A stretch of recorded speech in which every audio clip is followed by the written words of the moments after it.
Hello hello, अब आवाज आ रही है मेरी? एक बार देखेंगे। अब आवाज कंप्लीट है ना? एक अब होगी। अब आवाज मेरी एकदम राइट होगी और साथ ही एक बार सभी की सभी जोरदार तरीके से जुड़ जाएंगे और फिर हम अपने इस सेशन को एक बेहतरीन तरीके से स्टार्ट कर पा रहे होंगे। चलते हैं तो भैया जी, राम राम सभी की स्वीकार। और बहुत ही स्पीड के साथ आपकी कमेंट्स भी होती हुई, और सती यदि किसी का नाम ना ले पाऊं तो उसे दिल पर लेने की जरूरत ना है, क्योंकि भैया आप सभी के सभी बहुत अच्छी जब तैयारी करके और परीक्षा जो है फतेह करके आएंगे तो सबके नाम रट जाएंगे।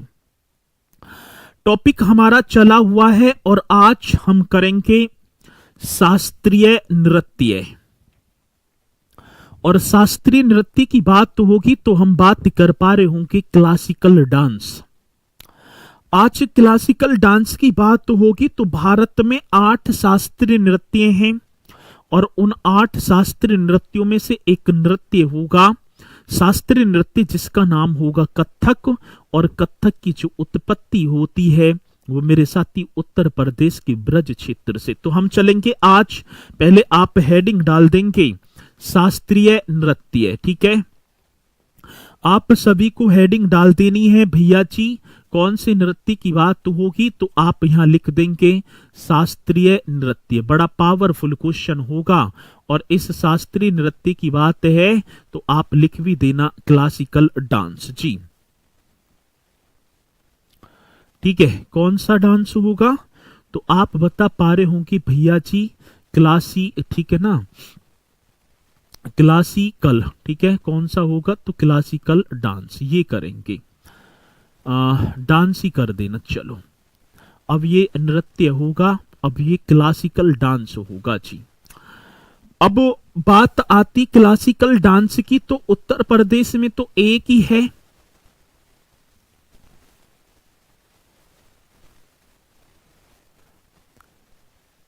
अब बात किसकी आएगी तो मेरे साथी ये आज देखो, पहले तो आप सभी को दिखाई पड़ रहा होगा, आज एकदम राइट तरीके से आपको दिखाई पड़ रहा होगा, ठीक है? चलो, और शास्त्रीय नृत्य में मैं बात करूंगा तो एकमात्र उत्तर प्रदेश का एक शास्त्रीय नृत्य होगा जिसका नाम होगा कथक। और आप पढ़ते भी आ रहे हैं भैया जी, कथक की बात है।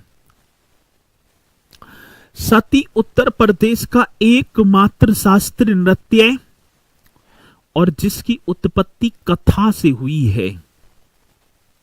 मतलब कि ये जो शब्द जो निकल कर आया है ना कथक, ये कहां से? कथा से उत्पन्न हुआ है, अर्थात जिसका अर्थ होता है कहानी कहना। अब ऐसे भी क्वेश्चन आ जाते कि उत्तर प्रदेश के एकमात्र शास्त्रीय नृत्य कथक की उत्पत्ति किससे हुई है तो कथा से। वहां 4 ऑप्शन होंगे, तब आपको बताना है भैया जी हाँ इसकी उत्पत्ति तो कथा से हुई है। आज शुरुआत की बात तो होगी तो ब्रज भूमि की रास लीला से सती इसकी शुरुआत होती है, ठीक है ना? तो बात किसकी होगी तो आप बताएंगे भैया जी किसकी बात है तो इसकी शुरुआत तो ब्रज भूमि की रास लीला से, जहां कथाकार महाकाव्य और जो पुराणों के प्रसंगों को गाकर सुनाया करते थे और जो है फिर उस पर अपने धीरे मीरे जैसे भी है डांस किया करते थे, और वहीं से मेरे भैया जी कथक नृत्य निकल जाता है। धीरे धीरे चले तो सल्तनत और मुगल शैली का प्रभाव इस पर पड़ता है और अवध के अंतिम नवाब वाजिद अली शाह ने मेरे साथी कथक जो है इसको संरक्षण प्रदान किया और लखनऊ और बनारस घराना मेरे साथी कथक से निकल जाता है। आपने शंभू महाराज, कालका महाराज, बिंदादिन महाराज, अच्छन महाराज, लच्छू महाराज, गोपी कृष्ण चौबे, ताराबाई, अनेक मेरे साथी कथक नृत्यांगनाएं और नृत्यांगना जो करते हैं वो सुने भी होंगे, वो कथक डांस से ही संबंधित हैं। बहुत बढ़िया, ठीक है। आवाज मेरी कंप्लीट है चलो बहुत बढ़िया, तो सही करो भैया जी, आवाज में क्या दिक्कत हो रही है? आवाज मेरी सही ना आ रही आप तक?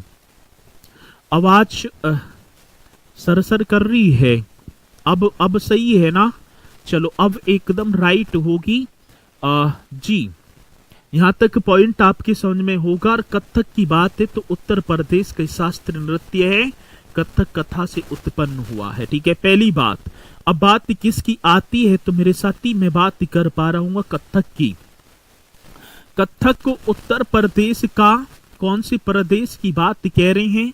तो सर जी उत्तर प्रदेश का एकमात्र, ऐसे लिख देना है, कैसा? एकमात्र शास्त्रीय नृत्य है। जो क्लासिकल डांस की बात होगी तो एकमात्र शास्त्रीय नृत्य है। बड़ा सुंदर सा क्वेश्चन होगा और आपको बताना होगा, एकमात्र होगा।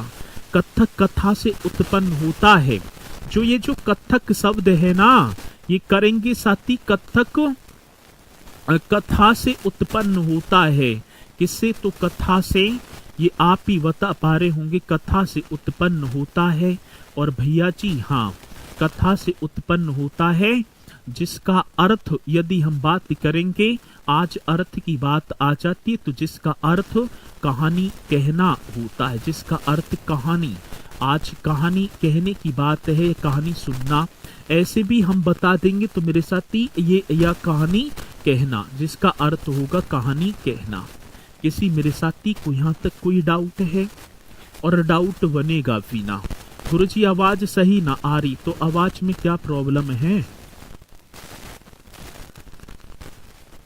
आवाज में दिक्कत आ रही है मेरी में, सरसर की आवाज आ रही है। चलो एक सेकंड रुक जाओ।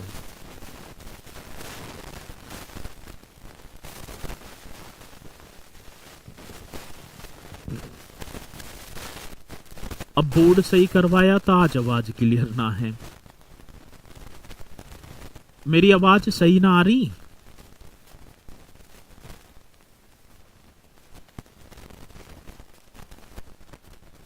अब बताएंगे एक बार है।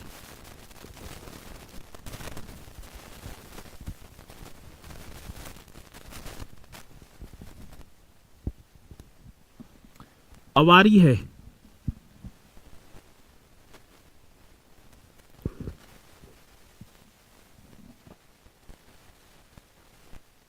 हेलो, एक सेकंड रुक जाओ।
Hello hello. अब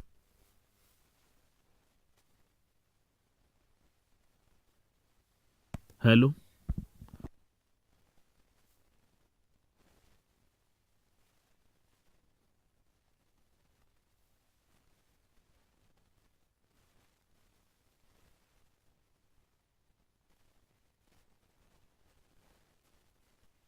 एक सेकंड रुक जाएंगे भाई।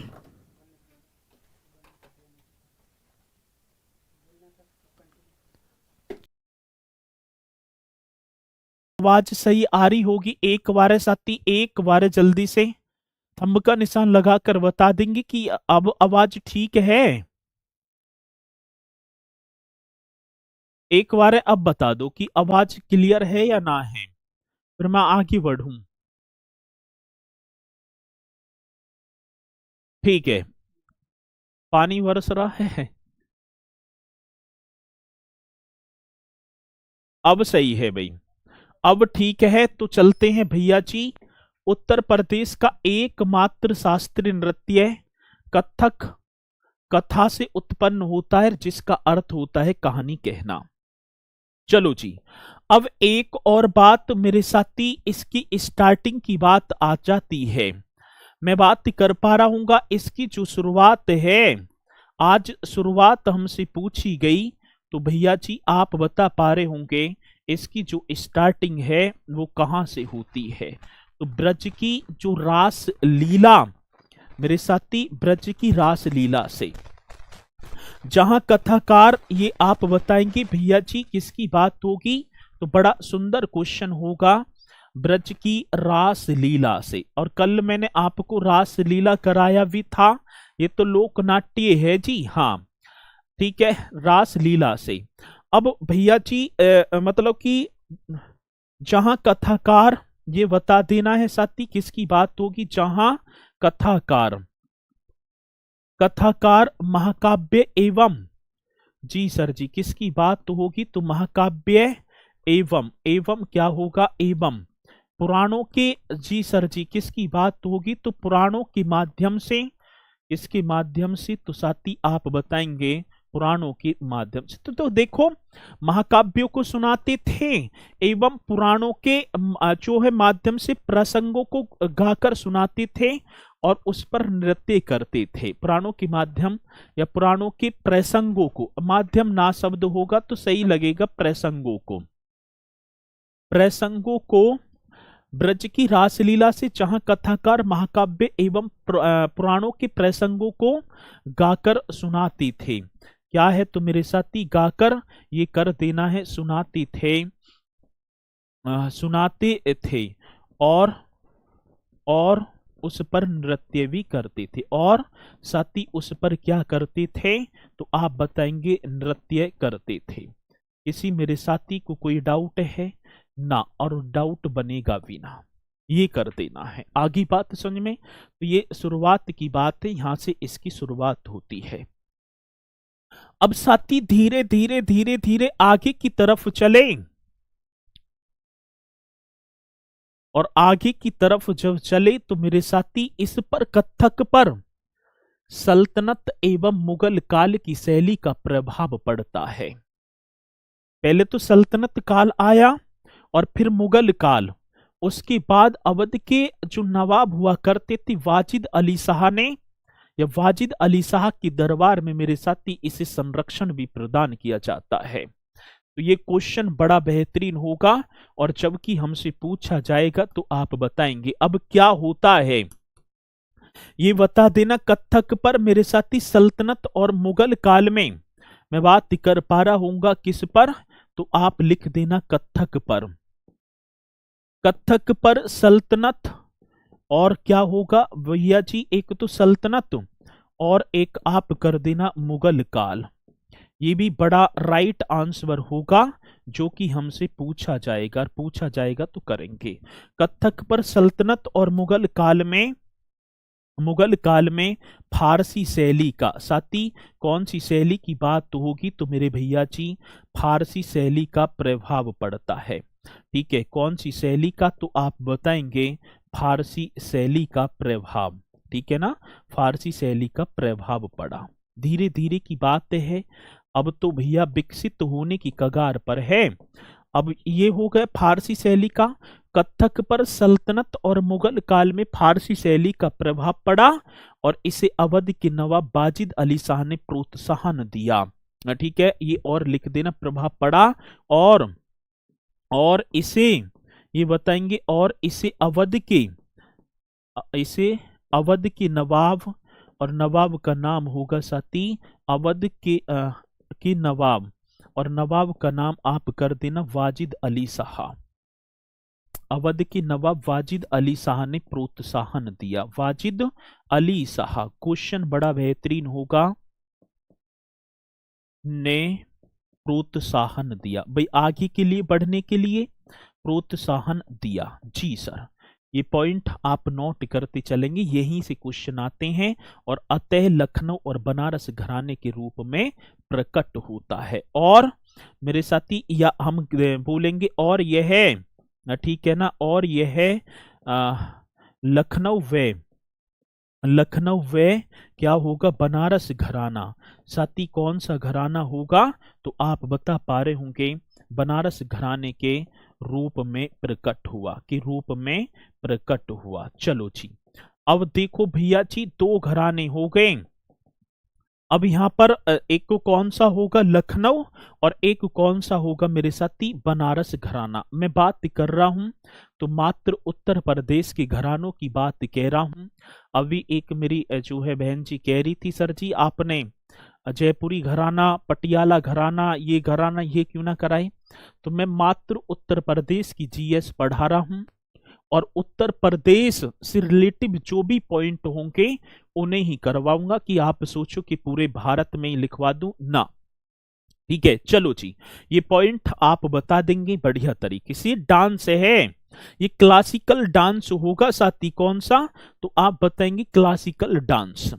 अब बात आती कथक में ध्रुपद, तरायन और ठुमरी संगीत उपयोग किए जाते हैं। जब हम इस डांस को करने लगेंगे तो भैया जी आपको बता देना है, एक तो कथक की बात है तो कथक में एक तो क्या कर देना, जो ध्रुपद, ठीक है ना, किसकी बात तो होगी मेरे साथी, ध्रुपद, एक नाम होगा तराना, और एक और नाम आप बताएंगे ठुमरी। भैया जी ये संगीत की शैलियां जो कि मैंने स्टार्टिंग में ही आपको बताई थी, यदि हम कथक डांस कर रहे हैं ना, तो आप कथक में ध्रुपद, तराना और ठुमरी संगीत का उपयोग किया जाता है। संगीत का क्या किया जाता है, तो साथी आप बता पा रहे होंगे उपयोग किया जाता है। बड़ा पावरफुल क्वेश्चन है, और जबकि आएगा तो आप निष्पक्षता के साथ क्वेश्चन का जवाब देंगे, ठीक है, और सभी को जवाब देना भी है। तो कथक में ध्रुपद, तराना और ठुमरी गायन शैली का मेरे साथी प्रयोग किया या उपयोग किया जाता है। इसके आपको हेडिंग डाल देनी है, आज कथक के प्रमुख कलाकार। भैया जी किसके प्रमुख कलाकारों की बात होगी, तो आप बताएंगे जो कथक के प्रमुख कलाकार, और उन कलाकारों में एक नाम आपने पढ़ा होगा, वैसे तो पीछे भी हम करते आ रहे हैं। एक नाम आप पढ़ेंगे ठाकुर प्रसाद जी। सर जी कौन से प्रसाद जी की बात तो होगी मेरे साथी, एक नाम आ जाता है ठाकुर प्रसाद, ठीक है, ये आप बता देना। ये किससे प्रसिद्ध, ये किसके लिए प्रसिद्ध हैं, तो मेरे भैया आप बताएंगे ठाकुर प्रसाद जी की बात तो होगी, तो ये होंगे मतलब कि कथक, इसके प्रमुख जो है कलाकार होंगे, डांसर होंगे। शंभू महाराज एक नाम आपने पढ़ा होगा, पहले भी मैं करवा चुका हूं। कौन सी महाराज होंगी साथी, शंभू महाराज, एक बात। दूसरी बात भैया जी दुर्गा प्रसाद, कौन से दुर्गा प्रसाद भी हैं और दुर्गा महाराज भी हैं। एक दुर्गा प्रसाद भी होंगी साथी, एक दुर्गा महाराज भी होंगे, ठीक है, ये भी आपको कर देना। एक अच्छन महाराज, एक कौन से महाराज होंगे, अच्छन महाराज, ठीक है सर जी। एक भैया जी लच्छू महाराज, एक कौन से महाराज की बात तो होगी मेरे भैया, आप बताएंगे लच्छू महाराज, अच्छन महाराज, लच्छू महाराज, ठीक है। एक साथी कालका महाराज, कौन सा महाराज होगा, एक और भैया जी कालका महाराज। एक गोपी कृष्ण चौबे, एक कौन होंगे, गोपी कृष्ण चौबे, इस तरीके से कर देना है साथी, गोपी कृष्ण चौबे। एक मेरे साथी तारा देवी, कौन सी देवी होंगी, तारा देवी। तो ये कथक के प्रमुख मतलब कि डांसर जिन्हें हम बोलेंगे और कर ही देना है मेरे साथी, जो कि हमसे पूछे जाते हैं, ठीक है। तो तारा देवी, लच्छू महाराज कर दिए ना, हाँ। एक सितारा देवी भी आप, तारा देवी, और भैया जी एक नाम और आप करेंगे सितारा देवी। बड़ा बेनिफिट वाला क्वेश्चन है, पूछे जाते हैं, और जब पूछे जाएंगे तो आप बताएंगे, ठीक है। चलो ये सारे हो गए। कालका महाराज, बिरजू महाराज रह गए दिखे हैं, मुझे ऐसे लगे हैं। हाँ सर जी, बिरजू महाराज रह गए, बिरजू महाराज भी आपको कर देना है।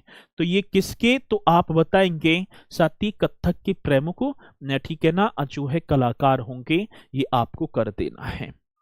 साथी प्रदेश में 4 संस्थानों के द्वारा अब किसकी बात आती, तो मेरे साथी ठीक है ना, प्रदेश में या उत्तर प्रदेश के 4 प्रमुख संस्थानों के द्वारा कथक में स्नातक की डिग्री भी प्रदान की जाती है। ये भी एकदम बेहतरीन क्वेश्चन और पूछा जाता है कि आप बताएंगे, एकदम राइट तरीके से क्वेश्चन आएगा तो भैया आप बता देना। प्रदेश में 4 संस्थानों द्वारा किसकी बात है, तो भैया जी आप बताएंगे प्रदेश में, हाँ 4 संस्थानों द्वारा, कितने संस्थानों की बात होगी, तो 4 संस्थानों द्वारा, 4 संस्थानों द्वारा कथक में, किसमें, तो साथी कथक में स्नातक की डिग्री प्रदान की जाती है। अब किसकी, तो स्नातक की डिग्री प्रदान की जाती है। बड़ा बेहतरीन क्वेश्चन होगा जो कि आएगा और आप बताएंगे प्रदान की जाती, अब वो कौन सी डिग्री होगी प्रदान की जाती, अब उनके बारे में हम लिखेंगे। तो प्रदेश में 4 संस्थानों द्वारा कथक में स्नातक की, तो आप बताएंगे भैया जी वो 4 संस्थान, एक नाम आपने पढ़ा होगा बनारस हिंदू विश्वविद्यालय, एक आप बताएंगे मेरे साथी, एक नाम हम बताएं, हाँ जी बनारस हिंदू विश्वविद्यालय। बड़ा पावरफुल क्वेश्चन है और बनारस हिंदू विश्वविद्यालय की बात तो होगी तो भैया जी वाराणसी में स्थित होगा। एक तो ये हो गया, एक साथी आगरा विश्वविद्यालय, ये भी बड़ा बेहतरीन क्वेश्चन होगा जो कि पूछा जाएगा कि आगरा विश्वविद्यालय, साथी आगरा विश्वविद्यालय कहाँ स्थित है, तो एकदम राइट आप बताएंगे भैया जी आगरा में होगा। ठीक है, चलो ये भी और आ जाता है साथी। एक होगा भातखंडी संगीत संस्थान, कौन सी संस्थान की बात है, तो भातखंडे संगीत संस्थान, एक भैया जी भातखंडी संगीत संस्थान, ये भी आप बता देना ये कहाँ है। और इसके द्वारा एक साथी राष्ट्रीय कथक संस्थान होगा, राष्ट्रीय कौन सा होगा, राष्ट्रीय कथक संस्थान, तो ये आपको बताना होगा भैया जी राष्ट्रीय कथक संस्थान। बड़ा बेहतरीन क्वेश्चन है और ये वो 4 संस्थान हैं जिनके द्वारा, अब ऐसे क्वेश्चन आ जाएगा कि किस संस्थान के द्वारा कथक में स्नातक की डिग्री प्रदान नहीं की जाती है, तब आपको बताना है। अब क्वेश्चन आए तो आप बताएंगे। अब बात किसकी होगी, तो भैया जी बनारस हिंदू विश्वविद्यालय, ये तो सभी को पता है वाराणसी में होगा। एक भैया जी आगरा, तो आगरा में ही होगा। ठीक है, भातखंडे मैंने शायद पहले लिखवा दिया आपको लखनऊ में, और राष्ट्रीय कथक संस्थान भी आपका लखनऊ में होगा। तो साथी ये क्वेश्चन हमसे कथक से पूछा जाता है, BHU बनारस हिंदू विश्वविद्यालय आगरा भातखंडे कथक नेशन, बहुत बढ़िया जी सर, ये आप बता देना। ठीक है, चलो तो ये पॉइंट आए तो आप ये भैया जी उत्तर प्रदेश का एकमात्र शास्त्रीय नृत्य था। अब इसी के साथ मैं आपको लेकर चलूंगा लोक नृत्य कला की तरफ। ठीक है, अब कौन से नृत्य होंगे, एक तो हो गए शास्त्रीय जो देश में पूजता है, अब एक लोक नृत्य। ठीक है, अब लोक मतलब कि क्षेत्र वाइज की बात होगी। हमारे यहाँ ये डांस किया जाता है जी, हमारे यहाँ ये डांस किया जाता है। अब बात किसकी होगी, अब बात तो होगी क्षेत्र वाइज की, और जब क्षेत्र वाइज की बात तो होगी तो आप करेंगे। डॉक्टर भीमराव अंबेडकर यूनिवर्सिटी में मिलती है क्या सिर, आगरा में ही है। हाँ, तो डॉक्टर भीमराव अंबेडकर विश्वविद्यालय का नाम ही बदल, मतलब कि आगरा विश्वविद्यालय का नाम बदल दिया ना। चलो अब सिर कर दिया ज्योति शर्मा, सिर नहीं सर करो। ठीक है, चलो अब लोक नृत्य की बात तो होगी, और लोक नृत्य कला जो ये भाई साहब अपने क्षेत्र की बात होगी। अधिकांशतः देखी होंगे आपने कहीं कोई सी लोक नृत्य कला प्रचलित है, कहीं कोई सी, तो उनके बारे में मेरे साथी आज मैं बात करना चाहूंगा। और चलते हैं आज पहले ब्रज क्षेत्र की। कौन से क्षेत्र की बात होगी? तो साथी पहले मैं आपको लेकर चलूंगा ब्रज क्षेत्र में, और एक नृत्य जो कि हमसे क्वेश्चन बहुत बार पूछा जाता है और जिसका नाम होगा चरकुला नृत्य। आप ऐसे लिख देना भैया जी, चरकुला नृत्य। बड़ा शानदार क्वेश्चन होगा। और भैया जी जब चरकुला नृत्य की बात होगी तो क्षेत्र पूछा जाता है कि कौन से क्षेत्र में प्रचलित है, तो आप करेंगी भैया जी ये ब्रज क्षेत्र, नाम तो सुना होगा। कौन सा क्षेत्र? तो मेरे साथी ब्रज क्षेत्र, एकदम राइट, ब्रज क्षेत्र। और साथी ये जो होगा ना राधा के जन्म से संबंधित है, ये नृत्य राधा के जन्म से, ठीक है ना, जन्म से संबंधित। सर जी बात ये नहीं समझ में आई कि जन्म से कैसे संबंधित है। देखो जब राधा जी का जन्म होता है, जो राधा जी का जन्म हुआ तो उनकी जो दादी माँ हैं उन्होंने अपने सिर पर एक जलता हुआ दिया रखा और उस दिए को लेकर मेरे साथी आंगन के पार जाकर गली चौराहे पर, ठीक है, बताया कि हमारे घर में तो लाडली का जन्म हुआ है। तो उसी से संबंधित मेरे भैया जी एक चरकुला नृत्य जो कि ब्रज क्षेत्र में, और ये राधा की जन्म से संबंधित है।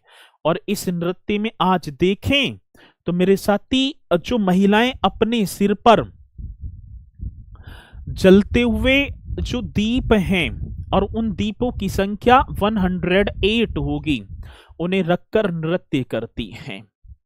एक को भैया जी एक मतलब कि रथ का जो पहिया सा होता है, रथ का पहिया, और उसी पहिया की बात होगी और उस पहिया पर 108 ऐसे दिए जले होंगे और संतुलन अवस्था होगी। और उस संतुलन अवस्था को रखते हुए, ठीक है ना, आप करेंगी भैया जी, सर माफ करें लेकिन राधा जी बोलिए प्लीज।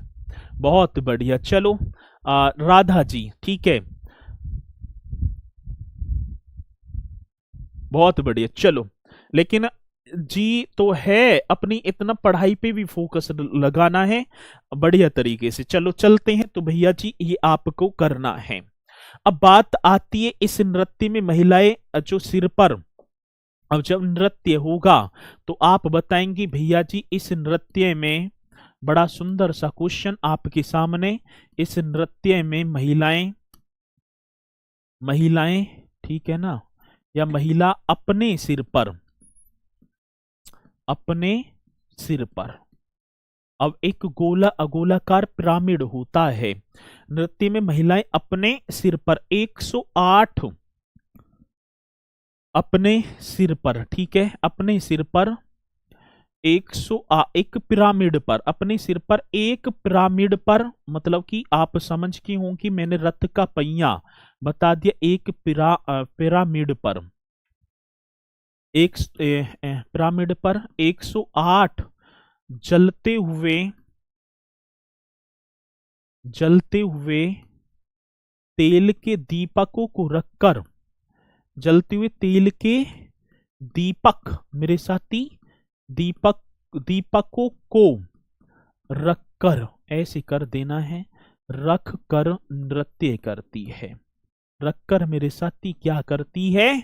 तो आप बता पा रहे होंगे, नृत्य करती है। क्वेश्चन बड़ा बेहतरीन है साथी। इस नृत्य में महिला अपने सिर पर एक पिरामिड पर 108 जलते हुए तेल के दीपकों को रखकर इस नृत्य को करती है। आगे बात समझ में? जी आगे बात समझ में ना? यहां तक तो पॉइंट आ गया होगा और साथ ही ये पॉइंट आप नोट करते चलेंगे। और ये जो आपका 17-18 फरवरी को जो कैंसिल वाला एग्जाम था ना, तो वहां पर भैया जी उसी में क्वेश्चन पूछा गया था कि ब्रज क्षेत्र में प्रचलित चरकुला नृत्य के दौरान कौन सा गीत गाया जाता है। अब चरकुला नृत्य ये थोड़ी है, चरकुला नृत्य के दौरान एक गीत गाया जाता है और जिसका नाम होगा रसिया। मेरे भैया जी जिसका नाम क्या होगा? रसिया। आपको बता देना है, क्वेश्चन बड़ा बेहतरीन होगा। नृत्य के साथ रसिया लोकगीत गाया जाता है।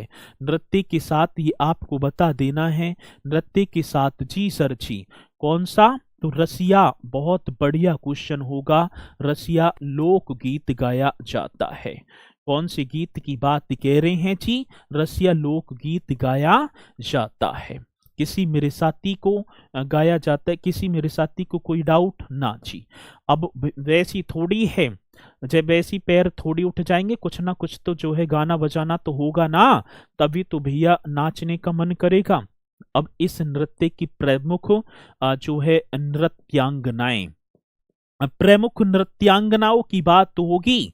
अब नृत्यांगना का नाम आया तो आप बता देना साथी, गीतांजलि शर्मा। एक नाम आपने पढ़ा होगा भैया जी, नाम, हाँ नाम आप बता देना, एक नाम आ जाता है गीतांजलि शर्मा। बड़ा पावरफुल क्वेश्चन होगा जी। और भैया जी एक वे मिथिलेश जौहरी, वे एक नाम और होगा साथी, और जिसका नाम होगा मिथिलेश जौहरी। बड़ा पावरफुल सा क्वेश्चन है जो कि हमसे पूछा जाएगा। तो गीतांजलि शर्मा व मिथिलेश जौहरी, और गीतांजलि शर्मा की बात तो होगी मेरे साथी, इन्हें ब्रज की राधा कहा जाता है। इन्हें क्या कहा जाता है? तो आप लिख देना साथी, इन्हें जी ब्रज की राधा कहा जाता है। और राधा की जो उपाधि वो किसने दी थी? तो पूर्व प्रधानमंत्री अटल बिहारी वाजपेयी ने। ठीक है, तो पूर्व प्रधानमंत्री, और नाम क्या था? तो साथी पूर्व प्रधानमंत्री अटल बिहारी वाजपेयी ने, अटल बिहारी वाजपेयी। साथी इस तरीके से कर देना है, अटल बिहारी वाजपेयी जी ने साथी गीतांजलि शर्मा को ब्रज की राधा बोला था। अब क्वेश्चन पूछ लिया जाए कि पूर्व प्रधानमंत्री अटल बिहारी वाजपेयी ने उत्तर प्रदेश या ब्रज क्षेत्र की चरुकुला नृत्य की किस नृत्यांगना को ब्रज की राधा कहकर संबोधित किया?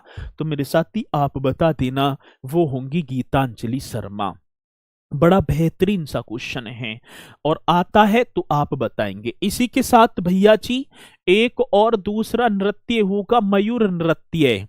अब मयूर नृत्य की बात तो होगी तो साथी इसका भी क्षेत्र यदि हमसे पूछा जाएगा तो ब्रज क्षेत्र में। ठीक है, आजकल आपने देखे होंगे जगराते होते हैं और जगराते के दौरान झांकियां वगैरह निकलती हैं और उन झांकियों में मेरे साथी रात की जब 11 बजे तो स्टार्ट ही होगा, 2-2:30 बजे। अब भैया जी भगवान श्री कृष्ण जी, नहीं तो अभी कह देंगे जी कृष्ण नहीं, कृष्ण जी लगा देना। ठीक है, भगवान हैं और राधा जी की झांकियां निकल के आ रही हैं, तो कृपया श्रोतागण ध्यान देंगे और भैया ये झांकी आएंगी और अपने भेंट वगैरह करते रहेंगे।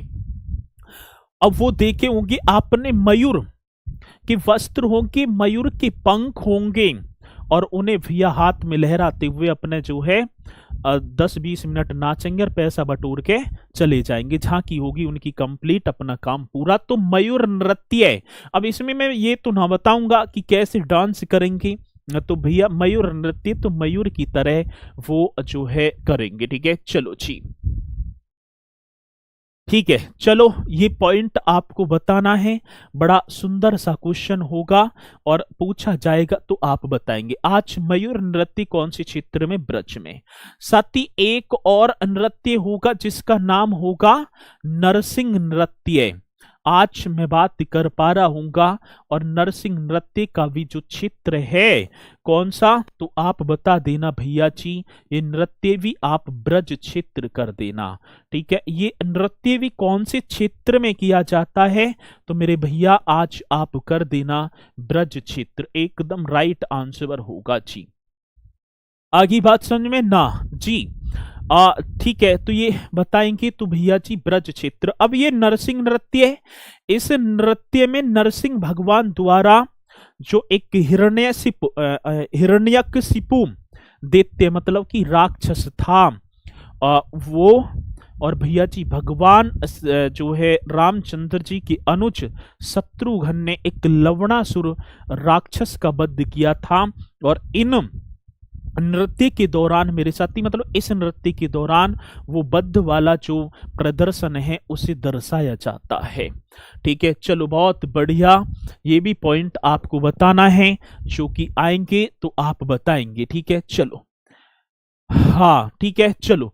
तो आप बताएंगे, क्षेत्र की बात आती तो मेरे साथी ये ब्रज क्षेत्र में होगा। बाकी तो कुछ ज्यादा ना पूछा जाएगा इसमें। एक भैया जी चौथा, एक और नृत्य होगा रास नृत्य। ठीक है, कौन सा? रास नृत्य भी अब रास लीला के दौरान किया जाता है। और एक झूला नृत्य भैया जी श्रावण का महीना होगा। ये भी आपका क्षेत्र कौन सा होगा? ब्रज। अब क्वेश्चन पूछा जाएगा कैसे? कोडिंग डिकोडिंग आ जाएगी। मयूर नृत्य, रास नृत्य, झूला नृत्य, नरसिंह नृत्य, चरकुला नृत्य, ये उत्तर प्रदेश की कौन से क्षेत्र में किए जाते हैं? तो मेरे भैया जी आप बताएंगे। अभी कह रहे हैं भैया चरकुला नृत्य को घड़ा नृत्य भी बोल दिया जाता है। चलो ये पॉइंट भी आप लिख देना, चरकुला नृत्य को घड़ा नृत्य भी हम बोल देते हैं। जहां तक के पॉइंट आपकी समझ में आए होंगे। और इसी के साथ चलते हैं भैया जी आगे, बुंदेलखंड क्षेत्र के लोक नृत्य। मैंने हेडिंग डाल दी। दूसरा पॉइंट वो तो ब्रज क्षेत्र के थे, आप लिखेंगे बुंदेलखंड क्षेत्र के। साथ ही कौन सी क्षेत्र की बात होगी तो कर देना बुंदेलखंड क्षेत्र के लोक नृत्य। बड़ा सुंदर क्वेश्चन है जी। और बताएंगे कौन सा?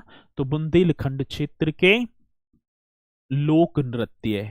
आगे बात समझ में? हाँ जी, बुंदेलखंड क्षेत्र के लोक नृत्य। अब बुंदेलखंड क्षेत्र के कौन कौन से होंगे? तो एक मेरे साथी, एक होगा ख्याल नृत्य, आपने पढ़ा होगा। कौन सा नृत्य? तो आप लिख देना सर जी मेरा, तो आप ख्याल नृत्य कर देना। अब ख्याल नृत्य की बात होगी, ये जो नृत्य है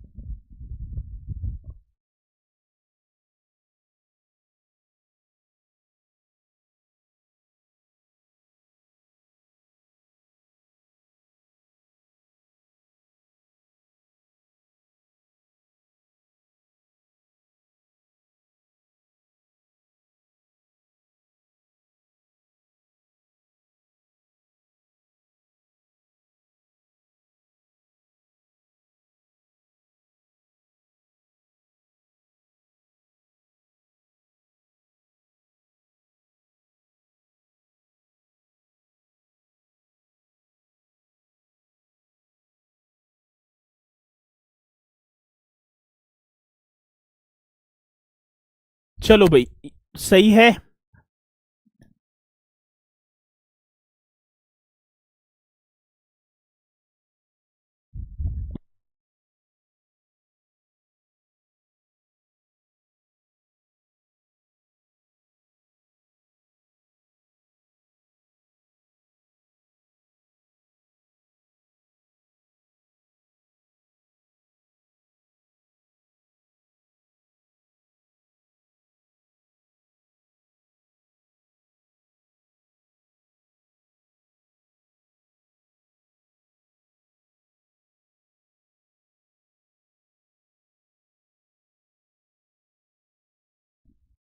चलो भाई वीडियो रुक गई होगी, मौसम खराब है। ठीक है, तो भाई अब यहां से करेंगे कल। स्टार्टिंग से क्लास में दिक्कत होती आई, तो मेरे भैया जी क्लास करूंगा मैं कल, यहीं से स्टार्ट करेंगे कल। तो सभी को कल भैया जुड़ना है। और ठीक है, अब जो भी है दिक्कत हुई है क्लास में, ठीक है, तो कल मुलाकात कर पा रहे होंगे तो मेरे साथी बढ़िया तरीके से आपको करना है। तो इसी के साथ मैं अपनी वाणी का विराम, तो सभी बोलेंगे मेरे साथ, जय हिंद जय भारत। पता ही ना है यार क्या